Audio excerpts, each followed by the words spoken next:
नमस्कार साथियों, एक बार आपका फिर से स्वागत है हमारे आपके YouTube चैनल में। आज हम लेके आए हैं क्लास 10th की एसएसटी। जी, हम इस चैप्टर में शुरू करने वाले हैं हिस्ट्री, जहां से होगा आपका यूरोप में राष्ट्रवाद का उदय। ये कॉन्सेप्ट हम इसलिए लेकर आए हैं कि इसमें कई बच्चों का डाउट रहता है और कई लंबा इस चैप्टर हो जाता है, जो कि है एक चैप्टर लंबा। तो इसको हम कॉन्सेप्ट वाइज इसको छोटा करने का प्रयास करेंगे और उन हर बिंदुओं को यहाँ पे टच करेंगे जो आपके एग्जाम में पूछी जा सकती है। तो यहाँ पे हमने पहले एक परिचय इंट्रोडक्शन के रूप में लिखा है कि हमको क्या क्या इस टॉपिक के अंदर पढ़ना है, और उनको हम एक बार क्या करते हैं यहाँ पे डिस्कस कर लेते हैं। उसके बाद हम पहले ही इसके 2-3 पार्ट में लेके आएंगे। तो पहले फर्स्ट चैप्टर में या फर्स्ट पार्ट में बात करेंगे आपको यहाँ पे कि फ्रांस की में क्रांति का कारण क्या था, क्यों उदय हुआ, क्या कारण थे जो उसमें राष्ट्रवाद की भावना लोगों के बीच जगी। इन्हीं सब पहलुओं के बारे में यहाँ पे हम चर्चा करेंगे। चलिए आइए चलते हैं, चर्चा करते हैं। तो यहाँ हमने फ्रांस की क्रांति जो कि 1789 ईस्वी में हुई थी, उसके कुछ पहलुओं के बारे में हम यहाँ पे चर्चा करेंगे। तो हमने यहाँ पे 4-5 पॉइंट उठा के रखे हैं जो कि आपके एग्जाम में पूछे जा सकते हैं, या वहां क्वेश्चन डायरेक्ट पूछ सकता है कि उसके क्या क्या तत्कालिक वगैरह कारण थे। तो यहाँ पे हमने जो पहला दिया है यहाँ पे पॉइंट, वो राष्ट्र का विचार। तो अगर जैसे आप पूछेगा कि क्रांति जो हमारी स्टार्ट होती है, तो क्रांति के स्टार्ट होने से पहले कुछ ना कुछ उसके कारण होते हैं। कोई युद्ध होता है तो उसके अंदर क्या होती है, लोगों के दबे के मन के अंदर जो दबी क्या होती है, भावनाएं होती हैं, जो काफी समय तक धीरे धीरे दब के क्या होती है, उग्र की भावना उनको क्या करती है, बढ़ाती है। तो यहाँ राष्ट्र का विचार की बात करेंगे तो यहाँ कुछ पॉइंट है, देखिए हमारे पास कि राष्ट्र का विचार था। उसके बाद हमने सामाजिक कारण यहाँ हम टच करेंगे। उसके बाद हमारा राजनीतिक कारण होगा, आर्थिक कारण होगा, और फिर हम थोड़ा देखेंगे अन्य कारणों में, जैसे हमारा सैनिक हो जाएगा, तत्कालिक कारण हो जाएगा, और कुछ बौद्धिक कारणों का भी चर्चा हम यहाँ पे करेंगे। तो ये सभी अगर बात करेंगे कारणों पे, तो पहले हम देखेंगे यहाँ पे मैंने कुछ पॉइंट नोट किए हैं। तो वहां देखते हैं कि राष्ट्र का विचार जो यहाँ बात करेंगे, तो आप कुछ पॉइंट यहाँ पे आपको इंट्रोडक्शन देना पड़ेगा कि इस क्रांति के जो स्टार्ट होने की क्या कारण थे, वहां पे आपको यहाँ डिस्कस करना पड़ेगा। तो यहाँ देखिए, यहाँ पर जो पहला आपका है निरंकुश शासन और सामंतों के विरुद्ध संघर्ष था। तो जो ये हमारा जो सबसे पहले क्या था, ये किसके विरुद्ध था, ये तो किसके विरुद्ध था, तो हम यहाँ बात करेंगे कि निरंकुश शासन जो हमारा था और सामंतों के विरुद्ध क्या संघर्ष था।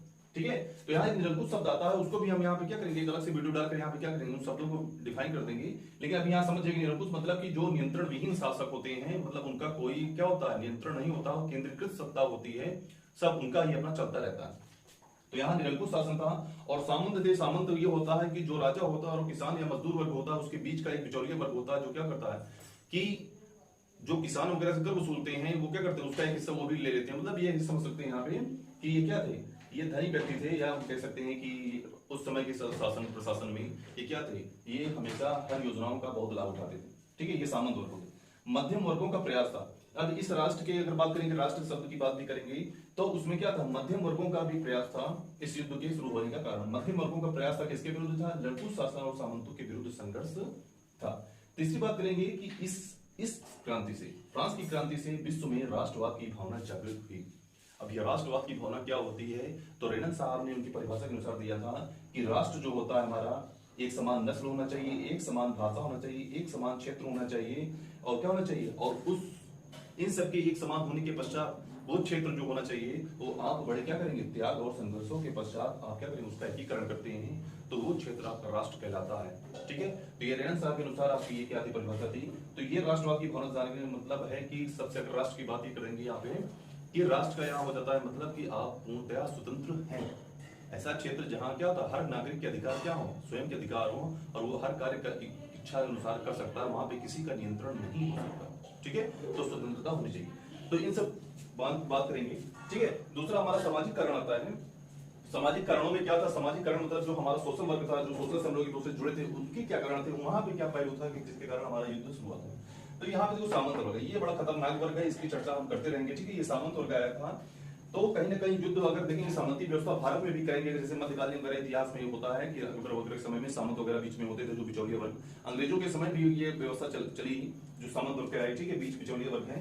और ये बुजुर्गों वर्ग है, यहाँ पे बुजुर्गों में बुजुर्ग मत करिएगा, थोड़ा श्रेष्ठ व्यक्ति है, ठीक है, बुद्धिमान वर्ग था। इनका भी क्या कारण था, इनका भी चर्चा करेंगे डिटेल में इस सबसे पॉइंटों को।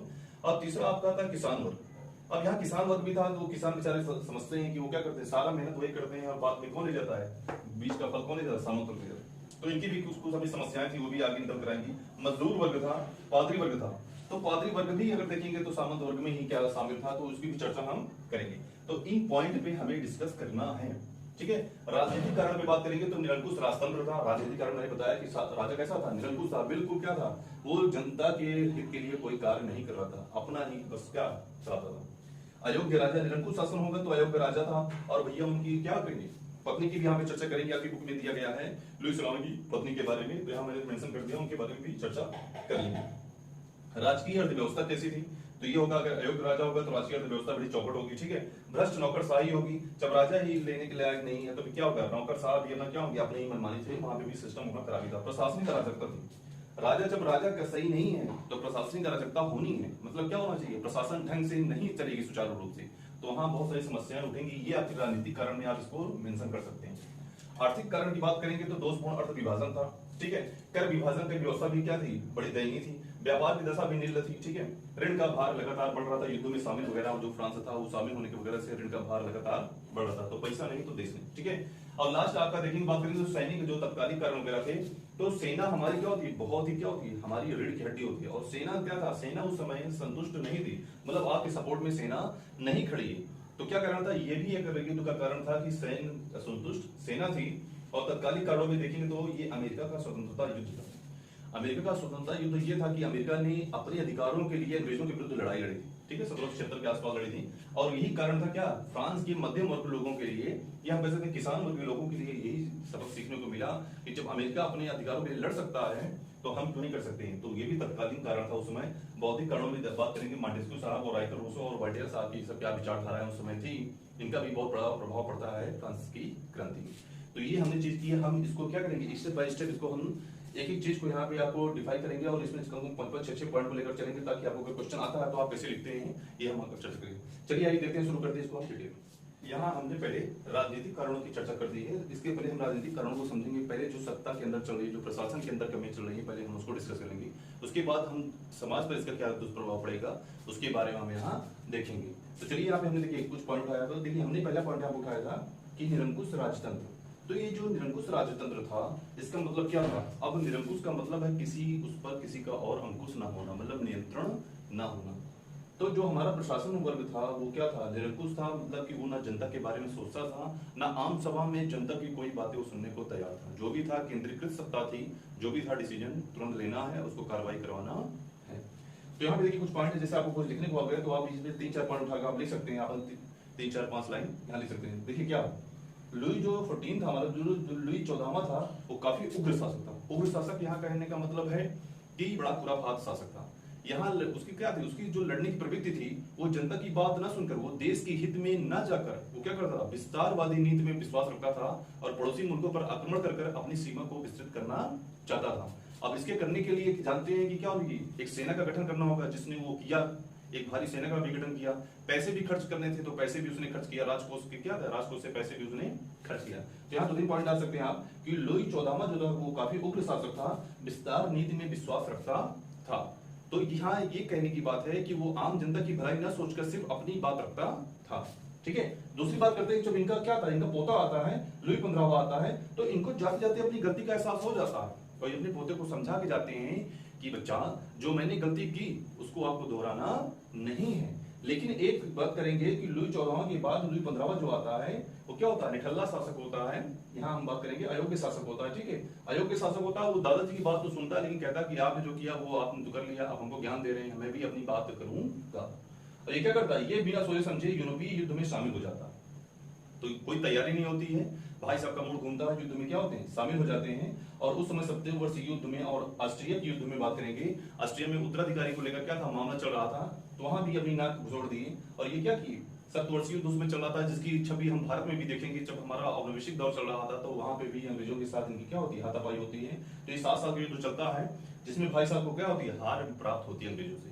अब हारे भी, धन भी गया, मान भी गया, तो स्थिति क्या होगी, अब ये क्या, धन भी चला गया, कोई पूर्व तैयारी के बगैर ये युद्ध में शामिल हो गए और युद्ध में हार भी मिलती है, मतलब कोई फायदा भी नहीं हुआ। और ये क्या हो, संबंध भी इनके खराब हुए, राजकोष से पैसा भी गया, युद्ध भी हारे और जनता में असंतोष बढ़ रहा है। तो ये जो कारण थे इनके, ये क्या थे, ये जनता में लगातार असंतोष, क्या बात करेंगे, असंतोष उत्पन्न कर रहे थे, ठीक है। तो इससे क्या था, ये तो हमारा जो क्या था, निरंकुश राजतंत्र के खिलाफ जो जनता के बराबर लगातार उनमें उग्र की भावना पैदा हो रही थी और वो लड़ाई के लिए क्या, क्रांति की ओर धीरे धीरे बढ़ रहे थे कि राजा हमको ध्यान नहीं दे रहा, राजा सिर्फ अपनी क्या कराएगा, अपनी ही चला रहा।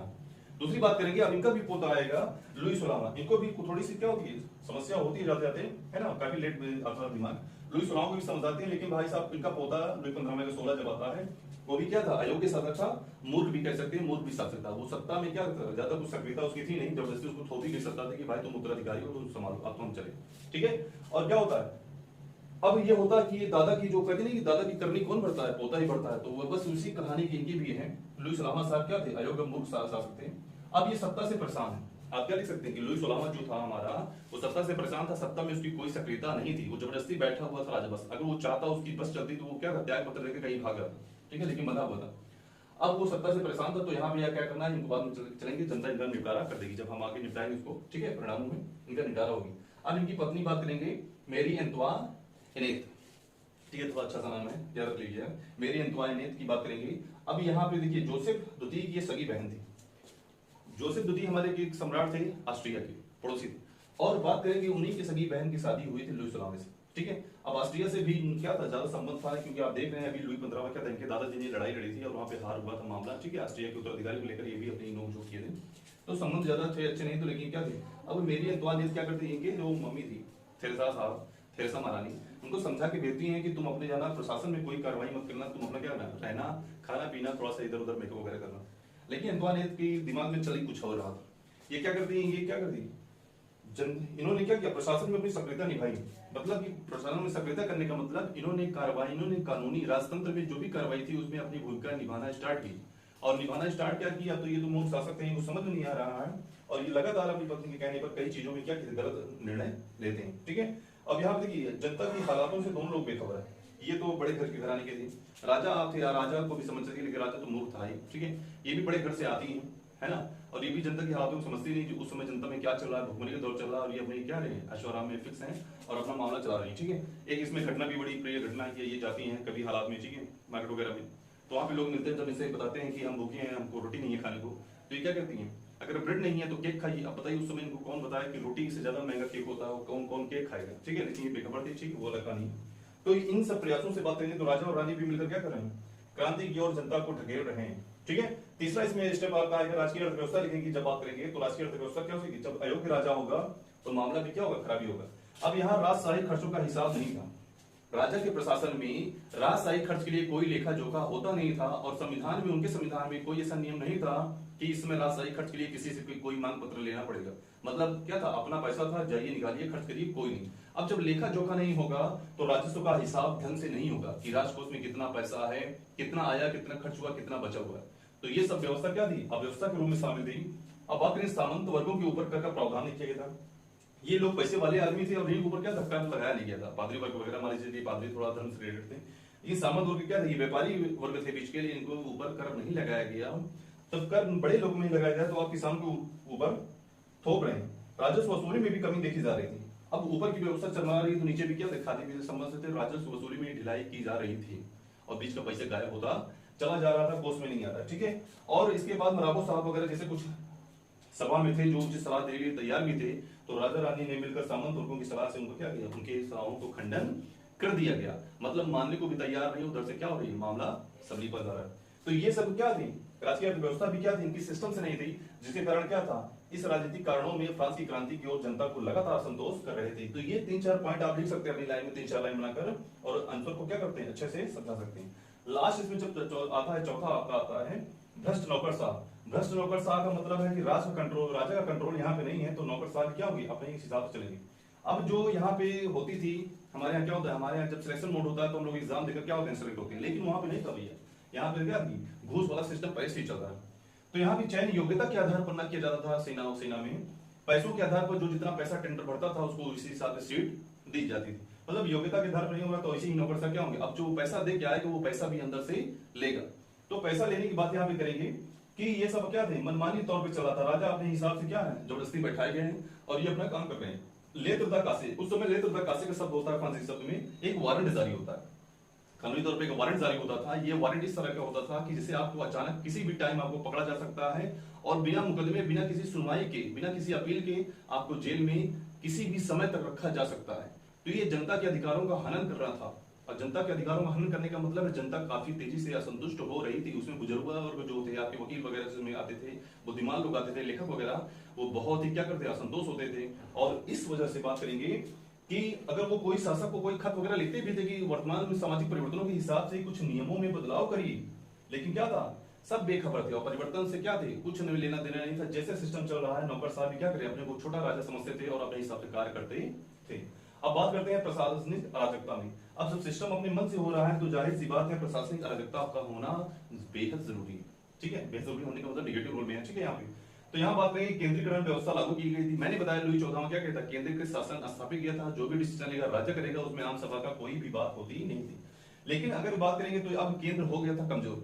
लुई सलाम के शासन काल तक आते आते केंद्र कमजोर हो गया था और केंद्र का कमजोर होने का फायदा बीच वाले वर्ग ने उठाया। मतलब प्रांत की जो सरकार थी, गवर्नमेंट, जो छोटे स्टेट वगैरह थे, उन्होंने फायदा उठाना शुरू किया। फायदा उठाने को स्टार्ट करने का मतलब है मनमाना राजस्व वसूला करते थे अपने फायदे के लिए। जगह जगह चुंगी वसूले जाने लगी और ये सब दबाव किस पे पड़ रहे हैं, किसान और मजदूर पे पड़ रहे हैं। और इनका प्रभाव यही देखा जा सकता है कि इसी का क्या है, क्रांति की ओर आप तेजी से बढ़ रहे हैं। यहाँ पे देख रहे हैं एकता का अभाव था। एकता का अभाव होने का मतलब है कि प्रांत और केंद्र के बीच में कोई खासा संबंध रह नहीं गया था। सब मनमानी कार्य था, राजस्व गया तो ठीक है, नहीं गया कोई बात नहीं। ठीक है, यहाँ प्रांतों द्वारा चुंगी वसूला जाना, मतलब प्रांतों द्वारा मनमानी चुंगी वसूला जाता था। कोई भी कर लगा देते, कहीं से भी पैसा वो ऐंठ लेते। बात करेंगे उस समय, अगर बात करते हैं यहाँ की बुक में मेंशन किया गया कि 285 प्रांत थे। सोचिए कि फ्रांस जैसे स्टेट राष्ट्र में 285 प्रांत, मतलब उनकी अलग अलग गवर्नमेंट चली थी, तो एकता का अभाव था। ये अपना सिस्टम चला रहे थे और चुंगी वसूला जा रहा था। मतलब कुल मिला के जो हमारे किसान वर्ग था, मजदूर वर्ग था, उनको लगातार दबाया जा रहा है। तो ये थे हमारे कुछ राजनीतिक कारणों की बात थी, जिससे क्या था, असंतोष तेजी से उत्पन्न हो रहा था। अब इनका प्रभाव समाज के स्तर पर क्या पड़ेगा, सामाजिक कारणों में हम उसको राजनीतिक कारणों में बात करेंगे। तो यहाँ पे सॉरी राजनीतिक नहीं, यहाँ राजनीतिक नहीं होगा। ठीक है, यहाँ पे हम बात करेंगे सामाजिक कारणों। ठीक है, ये हमारा सामाजिक कारण। तो सामाजिक कारणों की बात करेंगे यहाँ पे। तो ये हमारे कुछ वर्ग बटे थे समाज में, जिनकी क्या स्थिति थी और क्या उनकी भूमिका थी, हम उस पर डिस्कस करने वाले हैं। यहाँ पे बात करते हैं, देखिए यहाँ पे सामंत वर्ग था। सामंत वर्ग की बात करेंगे तो यहाँ आप देखेंगे कि सामंत वर्ग और पादरी वर्ग कहीं ना कहीं संबंधित थे। संबंधित होने का मतलब कि अगर बात करेंगे तो यहाँ पे कई स्टेट, मतलब स्थितियों के रूप में बांटा गए थे यहाँ पे। तो जो प्रथम स्टेट माला था, प्रथम स्टेट का मतलब यहाँ था कि पादरी वर्ग था। सेकंड स्टेट में हमारे सामंत वर्ग आते थे और जो थर्ड स्टेट था, थर्ड स्टेट में हमारे बुजुर्गवा वर्ग थे और किसान और हमारे जो दस्तकार मजदूर विभिन्न वर्ग थे, उनको रखा गया था। ठीक है, तो चलिए यहाँ पे चलते हैं। क्या था, जो सामंत वर्ग हमारा था, सामंत बिचौलिया वर्ग था। यहाँ पे बात करेंगे द्वितीय स्टेट हमारा था और धनी वर्ग था। तो इसमें अमीर वर्ग के जो भी सदस्य आते थे वो हमारे सामंत वर्ग में आते थे। फ्रांस की 1/4 भूमि के मालिक हुआ करते थे, मतलब इनके पास फ्रांस की अधिकांश क्या जमीन हुआ करती थी। करों का वसूलना और कर के रोपण से क्या थे, मुक्त थे। तो मतलब ये अपनी मनमानी हिसाब से कर को वसूला करते थे। मतलब जो किसान के अधिकांश जो उपज थी उसको अपने हिसाब से वसूलते थे और इन पर कोई कर नहीं लगाया गया था। तो मतलब पैसे नहीं देने को, के पैसे कमाने हैं।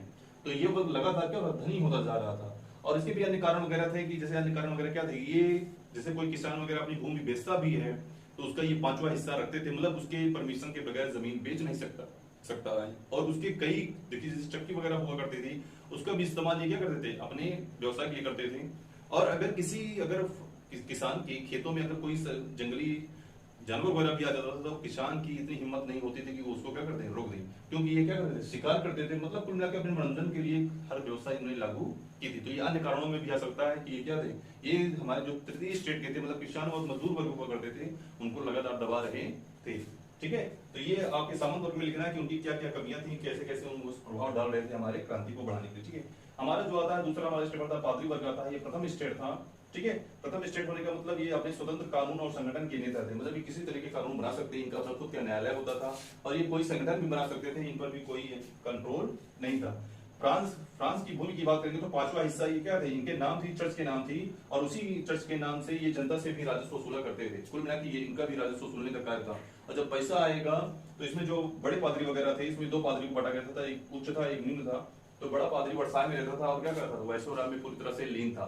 मतलब कह सकते हैं कि सामाजिक और धार्मिक कार्यों से पूरी तरह से विमुक्त हो चुका था। उससे कोई मतलब नहीं था कि प्रशासन में क्या चल रहा है क्या नहीं चल रहा है। तो आप लिख सकते हैं कि वो क्या था, ऐश्वर्या में जिंदगी व्यतीत करता था और धार्मिक सामाजिक कार्यों से विमुख हो गया था। ठीक है, तो ये आप यहाँ पे पादरी वर्ग में कह सकते हैं कि पैसा आ रहा है और ये क्या कर रहे हैं, उड़ रहे हैं।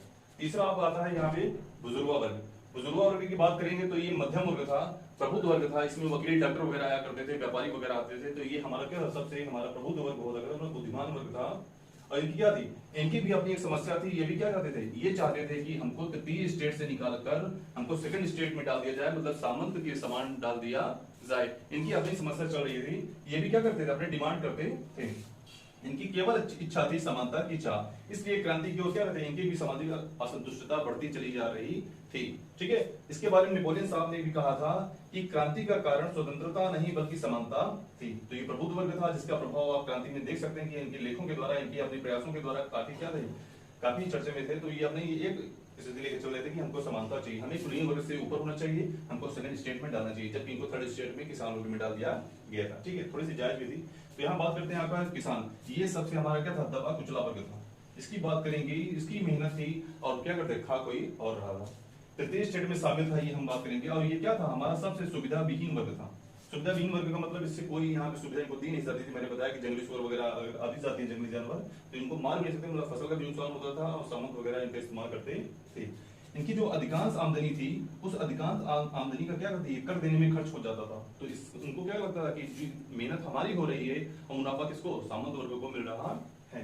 ठीक है, भूमिहीनों की संख्या, अगर किसानों की बात करेंगे, भूमिहीनों की संख्या बराबर थी, तो सामंत के खेतों में कार्य करने के लिए मजबूर हुआ करते थे।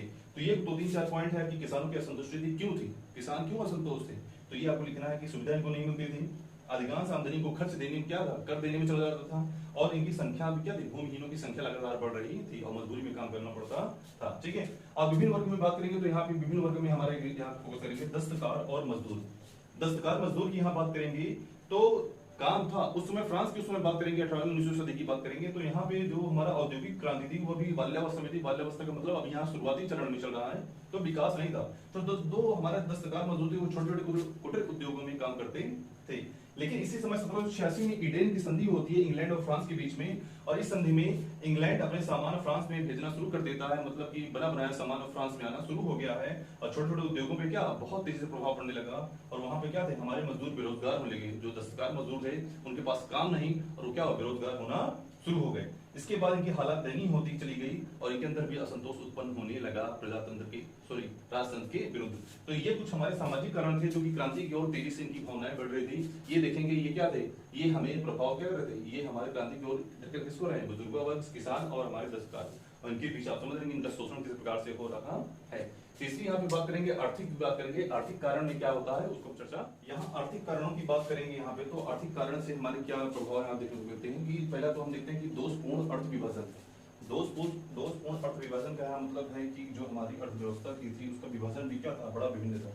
यहाँ देखेंगे फ्रांस की आधी भूमि के मालिक कौन हुआ करते थे, हमारे आधी भूमि का मालिक यहाँ पे क्या हम बात कर रहे हैं, किसकी, सामंत की, और किसकी बात कर रहे हैं, हम पादरी वर्ग की बात करें, जो हमारा उच्च वर्ग था। तो उच्च वर्ग के पास फ्रांस की लगभग आधी भूमि के मालिक थे, लेकिन वो कर व्यवस्था से मुक्त थे। तो जिसके पास आधी भूमि है और वो क्या कर रहा है, वो कर नहीं दे रहा है, तो ये दोषपूर्ण अर्थ विभाजन में आता था कि मतलब जिसके पास अधिकतर भूमि हुआ करती थी वो क्या करती थी, वो विभाजन क्या था, कर नहीं देता था। कर नहीं देने का मतलब बहुत बड़ा आय का स्रोत राजतंत्र के पास खो चुका था, और इस कर का भार निम्न वर्ग पर क्या हुआ रहा था, पड़ रहा था, और उच्च वर्ग उसमें क्या करता था, अत्याचार करता था। कर वसूलने के लिए यहाँ पे जो टैक्स वसूलने के लिए निम्न वर्गों पर जोर दिया जाता था, और इस कारण क्या था, उन पर अत्याचार करके कहीं न कहीं कर वसूला जाता था। ला फॉरे साहब ने कहा भी था कि फ्रांस का ढांचा सामंती था। तो इस वाली व्यवस्था के हिसाब से हम कह सकते हैं कि जो फ्रांस का जो राजतंत्र का ढांचा था, जो फ्रांस की व्यवस्था की ढांचा थी, वो सामंती थी। इसमें बीच में सबसे धनी वर्ग क्या था, आपका सामंत था। दूसरा बात करेंगे कर का विभाजन। कर का विभाजन की बात करते हैं, इसमें भी वही बात आती है कि सामंतों का कर का मुक्त होना था, मतलब सामंत यहाँ पे कर नहीं दे रहे हैं, जिसके पास भूमि है वो कर विहीन है, कर देने में क्या है, समर्थ नहीं है। किसानों पर आय से क्या था, अधिक कर का थोपना। अब किसानों की आमदनी की जितनी होती थी उससे ज्यादा वो कर देते थे, मतलब अपना अधिकांश उपज वो क्या करते थे, कर देने में क्या कर देते, खत्म कर देते थे। इस वजह से हमारे कई किसान भूमिहीन होते चले गए। तीसरा संबंध यहाँ पे आप बात करेंगे तो राजतंत्र का संबंध गांव से केवल कर तक हो गया था। तो लुई 15वें के शासन काल के आते आते तक यहाँ पे राजतंत्र का जो संबंध था गांव से सिर्फ टैक्स वसूलने तक था। यहाँ की अगर बात करेंगे तत्कालीन कारणों में की बात करेंगे, अगर कोई सूखा वगैरह भी पड़ता था तो राजतंत्र से कोई भी सहयोग यहाँ पे देखने को नहीं मिलता था। सिर्फ पैसे लेने से संबंध था, पैसा लेना है, और उनके विकास के बारे में, उनके साधनों की उपलब्ध कराने के मामले में कुछ नहीं सोचना जाता था। तो इस वजह से हमारा देखेंगे किसान लोग लगातार क्या रहा था, दयनीय स्थिति में चला जाता था। तीसरी बात यहाँ करेंगे, चौथी बात करेंगे यहाँ पे व्यापार की दशा। अब जब सिस्टम ही पूरा चल रहा है तो व्यापार क्या होगा, व्यापार की स्थिति भी दयनीय थी। ठीक है, मैंने बताया था औद्योगिक क्रांति वहाँ पे क्या है, बाल्यावस्था में है, तो वहाँ पे ज्यादा क्या है, काम थे नहीं। माओ की बात करेंगे, पूरे देश में जब हमने कहा था केंद्र कमजोर होता चला गया, तो स्टेट में भी क्या होता, प्रशासन कमजोर होता, क्या वो अपने हिसाब से कार्य करते थे। यहाँ बात करेंगे तो माप तौल और सिक्का राजस्व हर जगह भिन्न भिन्न था, मतलब पूरे देश में एक प्रणाली लागू नहीं थी, सब अपने हिसाब से क्या थे सिस्टम चला रहे थे। इस वजह से क्या था, मिल मालिक जो लोकल के वहां पे फैक्ट्रियों के मालिक थे वो लगातार धनी होते जा रहे थे, और मजदूर बेचारा हमारा भूखा और क्या होता बेरोजगार होता चला जा रहा था। तो ये स्थिति आपकी क्या थी, क्रांति की ओर लगातार हमारे जो निम्न वर्ग के थे लोग उनको क्या कर रही है, ढकेल रही है। बात करेंगे ऋण का भार। ऋण का भार में अगर पॉइंट लिखेंगे आप लोग तो क्या लिखेंगे, राजस्व का हिसाब ना होना। आप जानते हैं कि राजस्व का हिसाब मतलब यहाँ पे क्या था, मनमाना खर्च था। मनमाने खर्च का यहाँ पे कोई लेन देन कोई हिसाब हुआ नहीं करता था। राजस्व में कितना पैसा है, कितना आय स्रोत है, कितना खर्च है, वो हिसाब होता नहीं था। लगातार राजस्व में क्या थी, कमी आती चली जाती। अनावश्यक युद्धों में शामिल होना जाना था। आपने देखा लुई 15 में क्या 7 वर्षीय युद्ध वगैरह लड़ा था, उसमें भी पैसे खर्च गए और परिणाम देखने को कुछ मिलता नहीं है। इन सब की गंभीरता को देखते हुए भी हमारा उच्च वर्ग जो हमारा था वो अभी भी शांत बैठा है और कर देने में अपने को अपमानित महसूस करता था। तो इस सब की घटनाओं के बाद भी उच्च वर्ग को क्या किया, कर मुक्त किया गया था, जिससे क्या थी, गंभीरता तेजी से बढ़ती चली जा रही थी और पूरी तरह से फ्रांस की जनता असंतुष्ट थी और क्रांति की ओर बढ़ती चली जा रही थी। तो यहाँ हमने आपने देखा, यहाँ हमने क्या किया, राष्ट्र का विचार हमने देखा, सामाजिक कारण, राजनीतिक कारण, आर्थिक कारण देख लिया है। यहाँ तक हमने डिस्कस कर लिया कि क्रांति के क्या मूल कारण थे और क्या आपको अपनी आंसर राइटिंग में लिखेंगे क्या देंगे। हम अब बचा हमारा सैनिक कारण बचा है और बौद्धिक कारण बचा है, इसमें हम कुछ चीजें देखेंगे वो हम नेक्स्ट वीडियो में देखेंगे। अगर ये वीडियो अगर आपको अच्छी लगी है तो चैनल को सब्सक्राइब और लाइक जरूर करिए। तब तक के लिए जय हिंद जय भारत।